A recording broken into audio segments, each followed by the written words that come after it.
Welcome to Under the Hoodie, where we go under the hood of some key individuals and key topics in information security. On this episode, I'm delighted to introduce to you Joe Wells. Joe is a self-confessed non-stop learner. He's always learning something new. He has just completed a degree in applied cybersecurity, whilst also racking up 800 days of continual learning on Try Hack Me. So technically, he's a brilliant guy, but also he's a brilliant person. We're going to learn a lot about Joe and about his upbringing, his approach to life, and how he beat homelessness. This is a deep conversation and some deep topics that we're going to cover here. So I hope you find this inspiring and interesting. I know I certainly did. So if you're not already connected to Joe, go and do it. An amazing human being. And I'm sure you're going to enjoy this conversation. Enjoy. Joe, how you doing? Living the dream, buddy. Living the dream. Living the dream. Nice. Loving the pictures, by the way. I always like to see people's actual backgrounds, not just their blurry, AI generated imagery and such. It's loving the art. Yeah, I'm a big fan of cows. After I was homeless, my first purchase was a piece of art, and it was a cow. So it always symbolized to me like a new change, like things are gonna get better. Wow. Well, we're going to get straight into it. I mean, you've just said something there which I wasn't aware of. I was going to ask, as I ask everyone, to explain to me what a young Joe looks like. What was your background? Where did you grow up? What's your family dynamics and such? And you just mentioned homeless there. So yeah, so talk to me. What does a young Joe look like? So like most people, I was born. Yeah, that's a good place to start. Good place to start. The birthing process is a good place to start. I grew up in Gravesend, Kent, so it's near London, and near Medway. It's not a posh area at all. Just me, my brother. I'm an identical twin as well, as you do. And my mum, we didn't have any dad or anything like that. And it was like a council estate. So I don't know if the viewers know the terminology, but yeah, just a very like poor area, very working class, or mostly not working class, below working class, where that is. So yeah, then I moved around a lot. I was very naughty in school. I was like bloody naughty in school, and never done well. But they found out later on in life I was diagnosed with dyslexia, and I never got the support I needed. So that was kind of like, I hope it's changed now for schools, but I don't test well, and you're judging people by how they climb trees, but some people swim like fishes, that kind of stuff. So yeah, never done that well, and they moved to secondary school. It's a very, very dangerous home. Didn't do well in secondary school. There was a lot of drama I was coping with at home, and unfortunately that led me to being homeless at a young age. As a young Joe, no GCSEs, couldn't do any A levels or anything like that. Did you mind me asking just what age were you when you were homeless? I was 17 and a half. Right. Yeah, 17 and a half. So back then you could officially leave school at 16. And I was chatting to my friend about this the other day.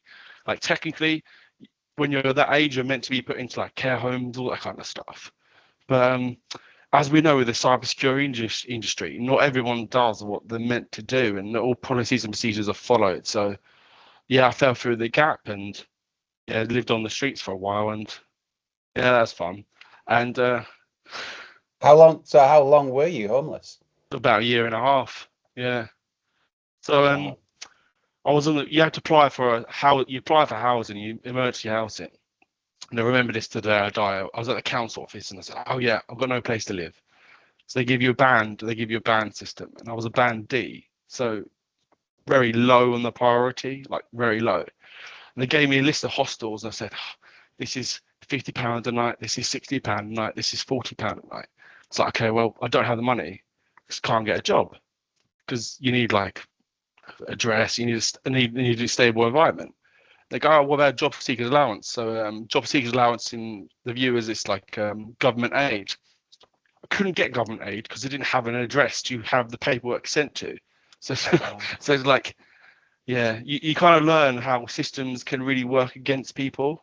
Yeah. I'm not gonna put tinfoil hat on and say, oh, it's a conspiracy behind it, but that's kind of like you kind of get thinking we really should be helping people more. But yeah, Yeah. waffling No. on there. Yeah. Completely agree. I mean, so how did you get out of that situation then, with being homeless, with being homeless for that length of time? Before you talk about that, actually, what because it's an experience not many people will have gone through. But we all see it, and we see it on the streets and such. And sadly, that situation hasn't been eradicated from any streets, I don't think, worldwide. But what lessons did you learn then, would you say, whilst you were having that year and a half living homeless? Yeah, I think it's trying to like not judge people too much because you don't really realize why they're there. And a common thing is, yeah, a lot of homeless people are on drugs.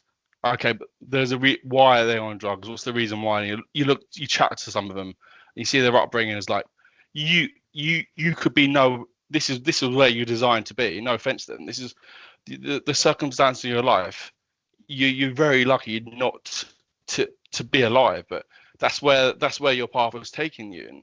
And how do people cope? They escape. They do drugs. They do this and they do that. And then another thing, for example, I never give money to homeless people.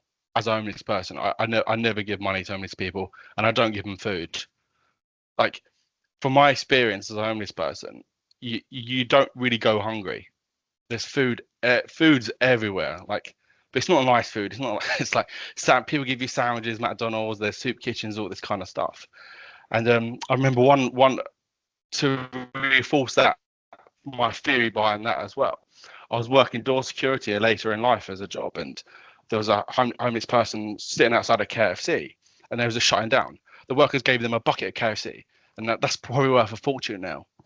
But the homeless person put it in the bin after they left. Wow. Yeah. And you chat. I chatted with him. Why do you do that? He goes, oh, I don't want to eat it. It's like it's poo food. Like, I'm not gonna say the S word. Yeah. We can. Yeah, and there's and basically they didn't want to do it because it would affect their drugs, because it lines that absorbs it all. Do you know what I mean? It's all in like their alcohol. And it's like that's it. So people out of goodwill will give them the money and they give them food and stuff. And it's like, Joe, they kind of need socks. Give me socks. That'd be brilliant. Give them socks, like hand soap, like hand sanitizer, all this crazy stuff you think it's a normal days. That's a luxury for like homeless people. Yeah. So if any take anything, give them clean socks. That'd be ideal. I think, yeah. I mean, so this is my take on that. So it's really interesting, and obviously from an absolute outside observer, the way that I look at it, very simply, I don't walk around with a spare set of socks in my pocket very often, be honest with you, Joe. But what I always say to people is, even if you don't want to give money, at least give them the time of day. Yeah. So if I do see someone who is homeless, I will ask them how are they doing? Do they know where the local soup stations are? And sometimes I'll just ask them what the name is. Yeah. We need that human connection. Yeah. Like, I've had some horrible experiences. I've told my friends my experiences, and they've been in tears while I don't want to get emotional. They've been in tears by the experiences I had. So it's like, we definitely humanizing people is definitely a good place to start. No, so thank you for that. And I mean, I can only imagine that shaped your view of people, and I'm going to use the R word here, resilience. We keep hearing that we need to be more resilient in society and such, but I can only imagine just how the level of resilience you've got to have, not just in experiencing that, but also to pull yourself out of that situation. And you know, that, like you said, the blocks that you got that just stopping you from, right, okay, I do want to get out of this situation, but I don't have a, you know, it's almost, you're in that cycle, aren't you? That, you know, well, you got to have benefits, well, you got to have an address to have benefits. Well, I haven't got an Yeah. address, so you can't get benefits. And it's like, yeah. So You, you, how did you yeah. move yourself on? Well, you have to hack yourself out of the system, really, don't you? I guess very pen testing terminology there. So basically, one of my mum's ex-boyfriends was going to India for 2 months for work slash holiday, and he trusted me in his house. So I moved into that house while I was away. Home. It was over winter as well, so it's bloody excellent timing. So then I was able to register for address. I registered address, applied for job seekers allowance, got job seekers allowance, and then you just build up like it's little positive changes that get the ball rolling. It's that snowball effect. It's like, this I can make my own sandwich today. I can do this. I can do this. I can do this. I can apply for a job, get the interview. This is this. Then that's how you do it. It's just this little. It's not major. I mean, it's not necessarily major steps in life. It's just the little patterns, the little consistent wins. Then they just go crazy. And that's how you change. Yeah. And again, Judd, it's so profound in that, just that, what you just said there. I think absolutely spot on. And we take these things for granted. You know, you just said something there, just being able to be in a place and make a sandwich. How many people today will grumble at the fact that they've got to go and make a sandwich, or that they'll just go and buy one from you know, the supermarket or whatever. But like you say, the luxury of being able to make a sandwich, you know, and it's I think, I mean, personally, I practice gratitude every day. I journal, and I practice, you know, what are the three things today that I'm grateful for? And it tends to be, you know, you don't have to be grateful for the big things in life. It is being grateful for, you know, a good night's sleep, waking Yeah. up in a warm bed. Those are the things. We've always got something to be grateful for. And like you say, something as you just, of all the things you could have picked on, you just went, you know, being able to make a sandwich. It's like most people would just take that so much for granted. It's the logistics behind making a sandwich. So you have to have a fridge, you have to have a chopping board, you have to have this, you have to all these little things. Like, they're really achievements. And if you want to practice gratitude, just think of the process when you're doing something. I've got to wash my car. Well, look, you have a car. You have a car. You have a car you can wash. You require it to be clean because you're going somewhere. Like, that's how you can, like, really break the process down, and then you can find the gratitude in the journey. Yeah, no, and you're absolutely right. And that, again, that's, funnily enough, that is a process that I go through. That process, like you said, you're going to clean the car. Well, you don't have to clean the car. You get to clean the car. You've got a reason to clean it. You've got clean water. You've got water to spare that you're going to use to go and wash it, you know, throw it all over your vehicle. You've got a car, you know, and all of those things. And it's you know, you've got a house in which that car is parked outside of, and it is all of those, like you say, smaller steps that build up to it. But yeah, that is fascinating, and so pleased that you had the resilience to get there, and you had that lucky break that got you to where you were able to be in a stable situation. So, okay, now you're in a stable situation, you're being able to get job seekers allowance. Bringing it on then, what was your first job? Did you go straight from that into, you know, hacking the system, into quite Yeah. literally hacking the system, or what? So what did you do? So it was I got my first job. I was on the housing list, and then I got my first flat, and there's a tower block flat. We have these horrible tower block flats, and it was pretty gruesome, to be fair. There's like bed bugs in it, all this kind of stuff, and I got my first job at BHS. So it was like almost like a Marks and Spencer's like style shop back then. It's shut now, and even then, it's like you in life, I don't think your problems really ever stop. And one of the first problems I had was young guy. Minimum wage was really low back then as well, and especially for my age group. After I paid my council tax, my energy bill, and my rent, I didn't have enough money to pay for my water bill or for food. So that was fun. But knowing how to get food, like soup kitchens, etc., I done that, and I just had cold showers, and I washed my clothes in the sink, all this kind of stuff. And I had some really beautiful colleagues that I still have a pact with. So my pact is, if I ever win the lottery, I'm gonna go and give them some money.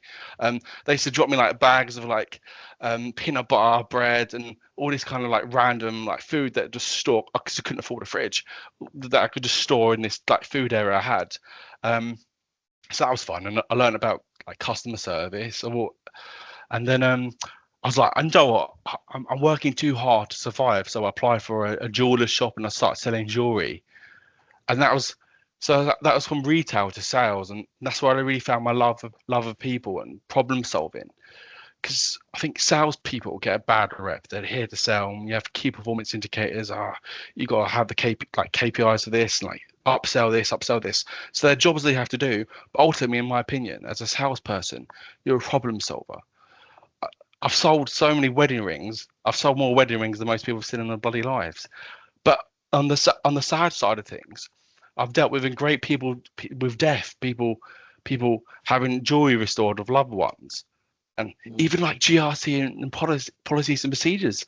When people used to sell gold, you learn paperwork. So it's like there's a lot of skills to be learned in sales, and I recommend sales job to anyone straight away in life. Just get in sales. You build the resilience from there, getting shouted at, all this kind of stuff, and people give you treats. Like, yes, brilliant. Yeah, that was really fun.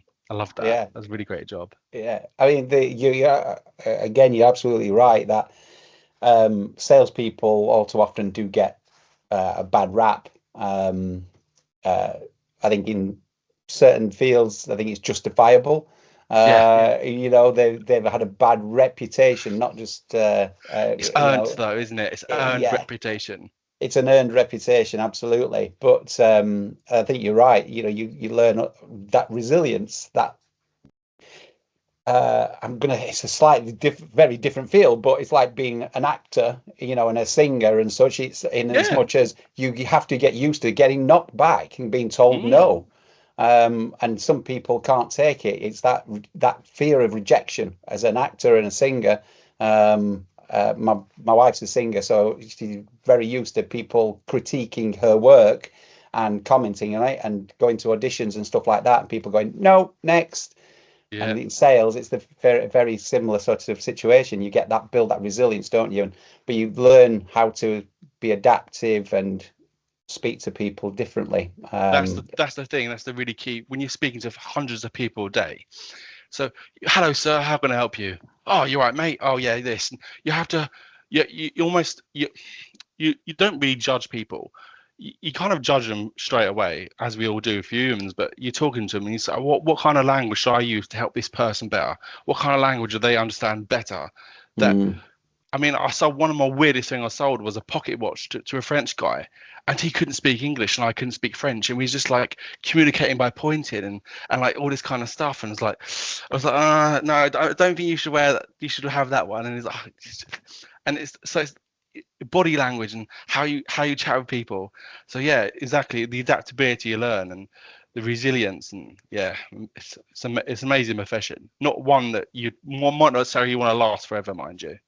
No, but I think, well, there are career professional salespeople out there who work in retail or in many different areas, including info security, and are excellent at it. But the ones who are really excellent at it, what you've just said there, can be boiled down to two words: emotional intelligence. They understand people and they match people's energy. I think that's one of the annoying things when you come up against a salesperson who is high energy and you're a low energy person and they're like, hi, how are you doing? You're like, yeah, I'm all right. Great, how's your day? You're like, yeah, it's fine. I'm just here to buy a pair of jeans. Great, what kind of jeans are you looking for? And you're like, yeah, just go away. Yeah, no, exactly. It's just like, yeah, read the room. Exactly, read the room. So okay, so you're in retail. You've done, that's diverse skills that you're picking up there. Where did the love of computing come from? I mean, did you, yeah, so talk a little bit about that career progression, and when did you start getting into IT, technology, or Yeah. GRC? How did you get into this field? So I've always been interested in computers, but it's never a career I could see myself in, because I just assumed you have to be really, really smart and the smartest person in the room to do this. So I used to tinker with computers, like fixing them, like changing the RAM, etc., etc. But it was during the period of with this crazy disease going around. I lost my job, unfortunately. The business went under, and I just moved to Wales. And I was learning. I like to keep busy, and I was learning about website development. So I've done this website development course, and I'm building this lovely website about zombies. It's actually really rubbish now. I look back on it, it's really actually a terrible website, but I was really passionate about it. And I was building this website, and I was like, we've never learned when to keep it, because you hear about these hackers and stuff. I never learned how to keep it safe. Like, how does a website stay safe online? You spend hours building this website, you somehow put it online, but some hacker could come along and delete it or deface it. And I was like, right, I really want to find about this more. So then I looked into the world of cybersecurity, and I was like, do you know what? This is more interesting than the web design, because ultimately for me with cybersecurity, you kind of keeping food on people's table. You're really at the grand scheme of things, grand like tinfoil hat aside, you're saving lives, because if a hospital gets hacked and someone's information goes missing, they could potentially die. Or you design a building, for example, where it's a magnetic locks, and that when there's a fire alarm, we don't want the data. We want to keep the data safe, so we're going to automatically lock the doors. Well, people are going to die. Like, that's a design philosophy where people die. So you have to adapt the philosophies for the people. So it's that kind of feeling. And I was like, Joe, what? I could actually be in a position where I can help people keep food on their family's table, and just make sure everyone make sure everyone can have a sandwich.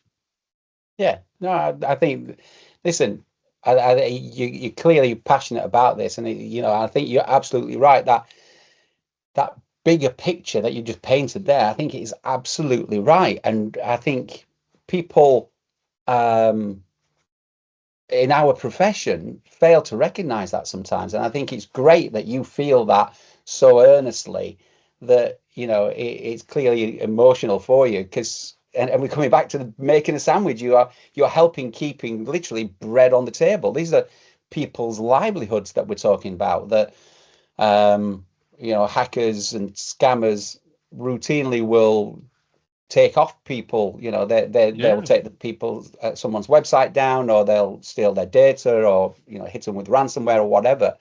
So I think you're absolutely right that you are saving people's lives, you are saving their livelihoods. Having had conversations with people who have been scammed over the many years that have been doing this, everyone talks about the same kind of effect it has on them personally. Yeah. Stress, it's impacted their emotional state, clearly, their home lives, their relationships with their partners, the kids, because they're obviously worried about their livelihoods. Yeah, of course, naturally. So you're absolutely right to emphasize that point. So you kind of saw that there was a bigger picture, something to get involved in. So how did you, and this is really important for, as you and I both know, many people who are trying to break into cybersecurity, you came at this from web design and development. You saw a problem, and then you said, right, okay, I see there's a bigger field here for me to go into. How did you break into cybersecurity? What was your journey there? So I've done some research, looked into it, and I was looking for jobs on like sites in Indeed, and I was like, degree, computer degree, and I was like, okay, well, I was 32 at the time, 33, something like that. I left school with no GCSEs, no A levels. Okay, I try to go down the degree route, so I applied for three local universities, and come come UCAS Day or whatever it's called now, declined. I don't blame him. On paper, I was a very, very bad person on paper. Like, no offense. Like, if you haven't got the foundation knowledge they require, you're kind of a bad place to begin with. But then I got a invite to an open day. So I thought, do you know what? I'll go. I'll just see what it's like, and get a little tour of the university. I asked some really cyber related questions, and one of my lecturers, one of my future lecturers now is Rachel. She asked, "Oh, you coming on the course then?" I was like, "Well, I'd love to, but you won't let me in. Not her personally at the university." And she's like, "But you've asked some really interesting questions. You've obviously got a passion for it." And I goes, "Yeah, I really do have a passion. I love to do this." And that was on a Saturday, and Monday I got an email, accepted. Brilliant. Wow. Yeah, so I guess again, not hacking the system, didn't go there to manipulate everyone, but you kind of have to seize every opportunity available to you. If you're not winning, find an opportunity. So I guess my advice to anyone looking to break into like the cybersecurity, you don't necessarily have to go down the degree route, but you have to kind of realize that the scales are weighted against you, because especially now when there's so many professional people looking for work that are now out of work, you're already at a disadvantage. So you need to make every opportunity work towards your favor. Go to the B-sides events, go to talks. There's so much free information, networking events. Go there, find out who you know. It's the value in this industry isn't the technology, it's the people. People realize that kind of late, and some people still haven't realized that. They're just focused on tools, technology, etc. It's the people. I've had so many wonderful, like you, Gary.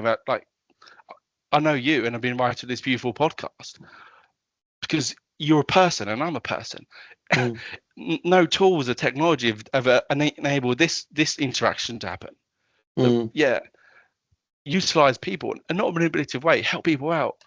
Be helpful. Be someone who wants people that want to be around you. Be that person.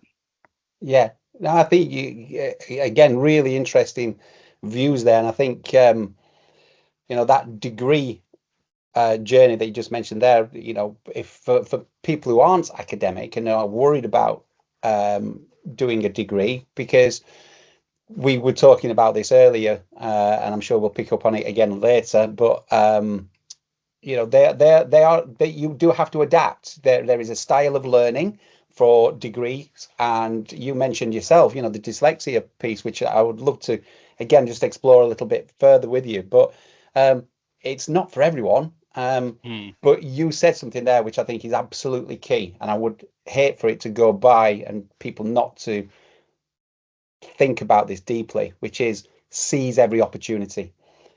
You could have sat back and just gone, all right, I've had rejection letters, that's me done, clearly I'm not for this thing. But what you did is you went, right, I'm going to go to the university, I'm actually going to go there and meet people and look them eyeball to eyeball, have a conversation with them, see that I'm a human, see that they can feel and hear my passion for this topic, and a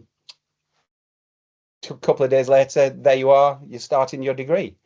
Yeah, and I think that is it, isn't it? Is that show your passion, show up, go to the B-sides events, go to the C-side events, which is an event that Western Supermare October. Yeah, that's the one. Yeah. Will you be going? Yeah, I've got a ticket. Cool, good. Well, we will get to meet finally in person because I will be there. We're sponsoring it, so yeah, looking forward to that. But the world quite literally is your oyster now, and you can either meet people virtually or you can go actually to these local meetups and actually go and meet people and sit and absorb.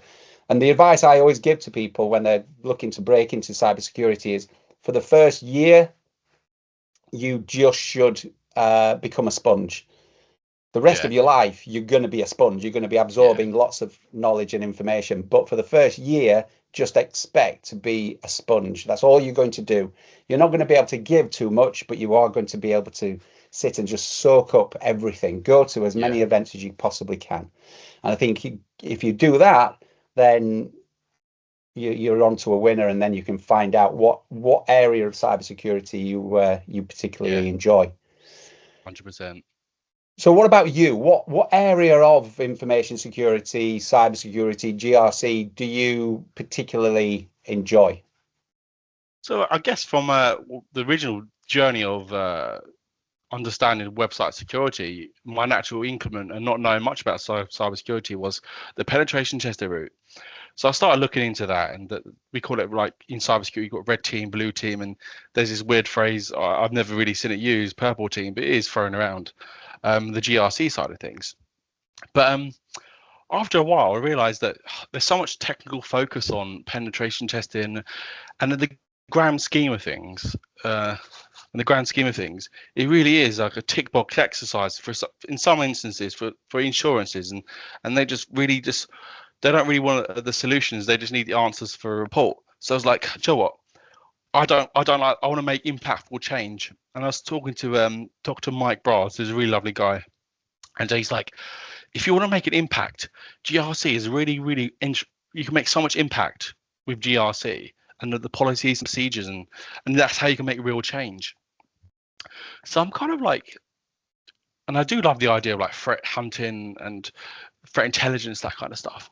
But I'm always people focused in anything I really do, and I realize that I can use my quote unquote soft skills from a sales background to communicate cybersecurity issues with like leaders and people that can really help them affect them. So I think my path is never going to be a straight line, because that's just me. I'm just, again, dyslexia. I learn in different ways, and I talk, I'm a bit crazy, and so I'm always able to adapt. And so yeah, my path will take me wherever the best impact I can make and the most helpful I can be. That's where my path in cybersecurity is going to lead me. That's really interesting, and I think again, the people side of it, and you just mentioned there, on one of the conversations on Under the Hoodie, I was speaking to Stuart Colson, and Stuart said, I mentioned soft skills, and he said, I prefer to call them core skills. These are things that should be at the center of everything that we do. And I'm like, yeah, do you know what? I'm stealing that, Stuart. So to give you a name check again, we're taking it. It's core skills. These are the core skills that everyone has. And Mike is, like you said, a great guy, and heavily steeped in knowledge around GRC. And he's, for anyone who's not aware, he's got a brilliant course on Udemy as well. So I'd definitely go out and check that out if you're interested in GRC. But he's making a book as well. He's making a book next year as well. He is publishing a book for next year. Absolutely. So that will be interesting when that comes out. I'll definitely be looking for a signed copy of that. I'm sure I'll be buying it, because I know what it's like being an author and people expecting freebies. It's not what it's about. I will buy a copy, but I will expect it to be signed. Anyway, but it's a fascinating area, and I mean, I come from it's a similar background, but a little bit more elongated to yours. But I come from a technical background. I did web design and web development in the early days of the internet, when everything was black and white. And black and white pixels, 8-bit. That's it. It was all black and white, and it was, the whole world was black and white. We only had colours in the last 20 years. It's like Wizard of Oz. It's like everything was in black and white, and then the internet came along and everything went into colour. That's how it works. But over the eons, I've moved more and more into GRC, because I recognised many years ago, when the Data Protection Act first was a thing back in 97, 96, and then it became law in 98, was that this was about protection of people. And it goes back to your point earlier. What is all this about? Or what are we doing the technology for? Why do we have the internet? Why do we have it's to help people, to protect people. That's what good governance, risk and compliance understands. That's what GRC really is at its heart. But yeah, I think it's a fascinating kind of take on this. Very quickly, you just said, right, okay, I could easily go down the very technical pen testing route, but I'm more interested in the people side of it. So for you in your career, where do you see yourself going? What is next? I mean, we should hasten to add, by the way, congratulations on your degree, because you've just Yeah, you just posted about that recently, that you went and you got the whole hat and gown going on. You yeah. rocked that look, by the way. You looked good. You looked at home in that. No, it's quite comfortable actually, very heavy. And I think this goes up to one of my first points I made when I was talking about homeless people and judging people. So like no GCSEs, no A levels. They didn't let me in, but I got a first, so I got the highest grade possible. My dissertation of keeping children online of child safety online, I got an 82% on my dissertation. They're now using my dissertation for a cyber research conference in August, and this is a person with no GCSEs, no A levels. They wouldn't let me on. So never count yourself out. The world will do that already. Never count yourself out.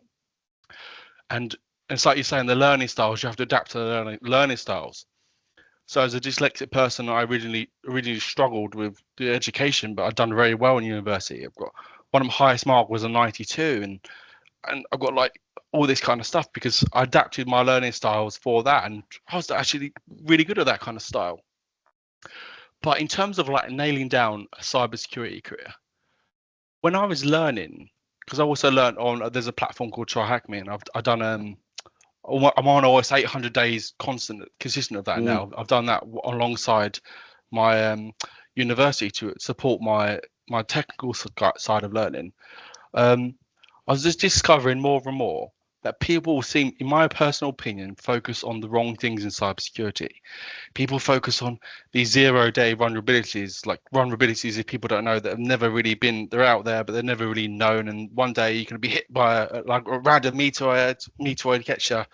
People worried about that. People worried about all this kind of like next to the hacker's going to go after them, but then people can't really, they don't really worry the basics they can control. So a default password being password 123 or a McDonald's 1 2 3 4 5 1 2 3 4 5 6, for example. These are kind of things we should be worrying about. So I like the idea of like trying to be an advocate for that and bringing a more common sense approach to cybersecurity where you don't really have to make it complicated. I'm not going to try and sell you a tool to solve all your problems, even though today 90% of vulnerabilities, I mean, maybe we can find the quote for this, but 90% of vulnerabilities are caused by phishing attacks, which is a social engineering attack. Like we would have had the technology if we could have the technology that problem would have gone already. So it's not a technical problem, it's a human problem. So Mm. my journey is going to take me to the human side of things and helping people, explaining things. I'm going to be an advocate for child online safety, but there's not, it's hard to make a really tricky to make a career into that. But yeah, so I had, through my try hack me streak, I had about 15 plus job offers and I never even applied for a job. So Wow. yes, that was really interesting. But I realized that whilst I could do the technical side, I would be more impactful side and saying, look, here's what it means business wise, here's a technical wise, but here's the business problem. Here's how it affects your business. If you use the default password of your router, here's what could happen. Here's how you change it. 5 seconds later, done. Problem averted, risk managed. It's that kind of concept I want to bring into. Just making cyber more easy because Yeah. it's not rocket. It's no offense to anyone out there, and there are rocket science aspects to it, but in the grand scheme of things, it's not rocket science. I think, yeah, again, you've hit on a really key point there, that this is it's getting the basics right. And my favorite analogy, and I use it all the time, and I make no apology for it, is it's like road safety, and it's like vehicles. You know, I know very little about cars. I'm very lucky to have a car, but I'm not real interested in what's under the hood of it. Not really interested in the engine. I just want to be able to get in my vehicle, drive for it, get me from A to B, safely, quickly, efficiently, comfortably. But if we keep on just focusing on cybersecurity by just focusing on the technology, that's like with a car. You just focused on making the car better, but haven't educated the driver. You haven't got any governance. There's no road markings. That it's I love that. That's it. And it's that people, process, technology. It's exactly the same with vehicles and road safety. It's people, driver, process. You've got to learn how to drive, and then technology is the vehicle itself. Yeah. So I mean, just listen. I could talk to you all day, because even instantly when we first started talking, I was like, wow, we're going to have a deep conversation here. But I do want to, before we kind of wrap up, I want to talk to you about the dyslexia side of things. Someone explained it to me really, really eloquently the other day, and they said a standard brain like yours, Gary, which I took umbrage at. What do you mean standard? How very dare you? They said a standard brain like yours, if you go into a supermarket and you say, for tea tonight, I'm going to have a lasagna, you'll go, right, okay, I need cheese, I need the pasta, the right kind of pasta, I need the mince, and I need tomatoes. You will get those things. And I said, yeah, okay, get that. And he said, but a dyslexic person, their brain works very differently. They'll walk in, they'll go, right, I need to make a lasagna. I need some cheese. What kind of cheese? Oh, I could try this cheese. I could have that cheese instead. I could do this differently. What kind of pasta? Oh, it could be that pasta. Maybe I can make my own pasta. Maybe I can do that. And they said their brain, this is how they explained it for them. They said their dyslexia was that their brain just, it absorbs so much more information, and it looks at things very differently. And it goes in lots of different tangents. Yeah. Which kind of made sense to me. For you, two questions. How does dyslexia kind of shape your day-to-day life? How does it manifest? But when were you diagnosed? How did you know? Did someone come along to you and say, Joe, you've got dyslexia? How did it work? What happened? So I'll answer the last question first, because I'm a dyslexic. I could do that. So you've got a better brain than mine. I've got a standard brain. Terrible in school, and I got extra time during tests, and sometimes we had a scribe, and then I moved school, and I was very good at science, but English couldn't do, and all this kind of stuff, and then I always kind of knew my teacher said I was dyslexic, but due to funds in the UK, there's official test routes, and there's just no money for it. But when I applied for university, I got in. My first year, I wasn't officially diagnosed with dyslexia, but then they said, "Oh, Joe, apply for it. You can get extra help." So I got extra help, and there was funding in place. So they paid £500 for the funding, and I'd done this test, and I got this little book about this saying how really bad I am at this, but I'm really good at this. So that's my official diagnosis. But in terms of like describing dyslexia to people, I think it's twofold, and how the brain works. Always describe it as like web. So this web here, you talk about this, and then have this another web here, and then you kind of look, then it opens this like web, and you kind of look holistically and how things actually, you can kind of see how things are more connected, but also how it changes you as a person. Especially for me, you can't spell certain words right. You can't spell certain words, so you'll use a different word in a different sentence. Then you use this different word in a different sentence. You have to go to the dictionary and find an easier word to spell that could be used in the word you're using. So then you start talking in a different way. So then people start talking to you in a different way, and that's how your life changes, how your environment changes, because how you process things, and due to your environment changes, you learn to process things in a different way, just out of the social dynamics of everything. So that's when it gets really strange. The world treats you different, and you adapt to the world. Yeah, if that makes any sense. It does, yeah, massively. And it's interesting, because I guess having that, and I've heard people describe it as a superpower, it means that they understand people better. And bringing it really back to GRC, I have a real issue with many people when I say a real issue, when people come to me and say, I've got a business continuity plan here, and it's great, and it's 90 pages long. I'm like, useless. It'll never be read in a crisis. Yeah, no one's going to read it. And also, if you've got an 18-page policy, no one's going to read it. And have you thought about people, who neurodiverse? And the amount of times, genuinely, where people have just looked at me blankly and just gone, well, but we've got a policy. And it's like, yeah, but it's useless because you haven't thought about people with dyslexia, or what's the reading level in that document. And even just for someone with a standard brain, I'm bored by your policy and I'm never going to read it. So what is someone else going to feel if they are neurodiverse?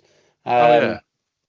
So you've got this superpower that you can bring that to the fore when you're speaking to your clients and to people about how their security, by putting real humans into the mix.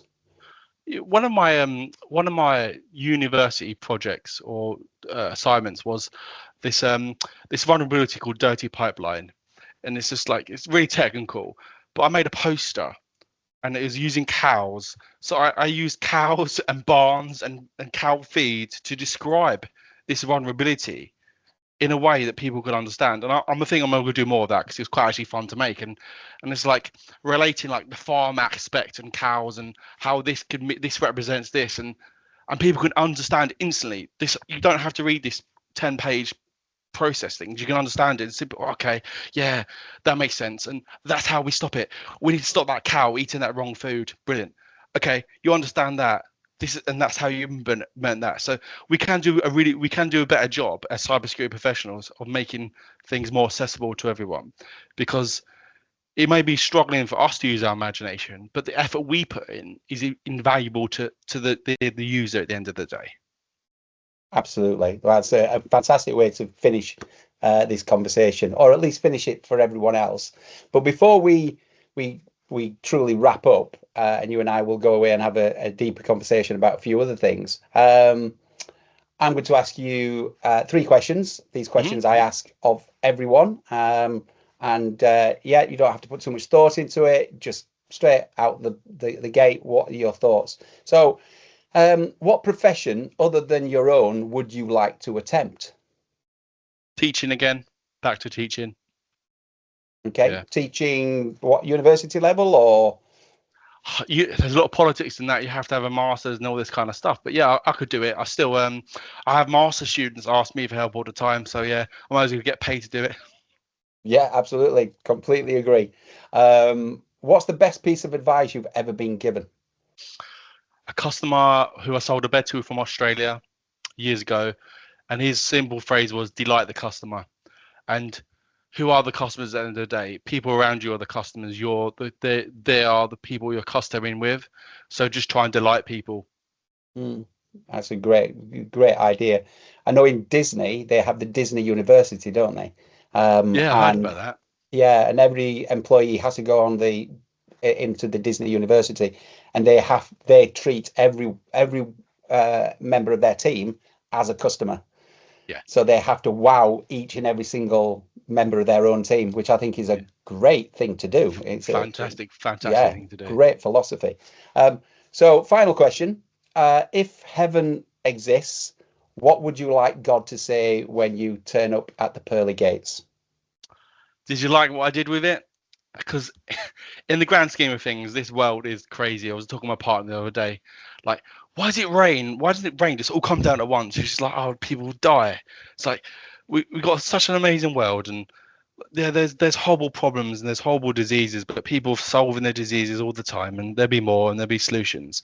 And yeah, it's we really live in a paradigm. Like, if we was just a little further away, we'd be a ball of ice or a little. So I mean, we do live in a perfect world. It's just full of imperfect people. Yeah. Okay, that's a really interesting view, and I'm going to stop the recording now. So for everyone else, you can go and get on with your day. Go and show some gratitude to the world around you. As Joe just said there, I think you're absolutely spot on. You know, we do live in a perfect world to some degree. Yes, there are issues, but show gratitude for what you've got. I think that's a great philosophy to have. So you and I will carry on have a conversation. For everyone else, go and get on with your day. But Joe, officially, thank you for your time. Really Brilliant. appreciate it. Bless you, mate. Keep on typing, everyone.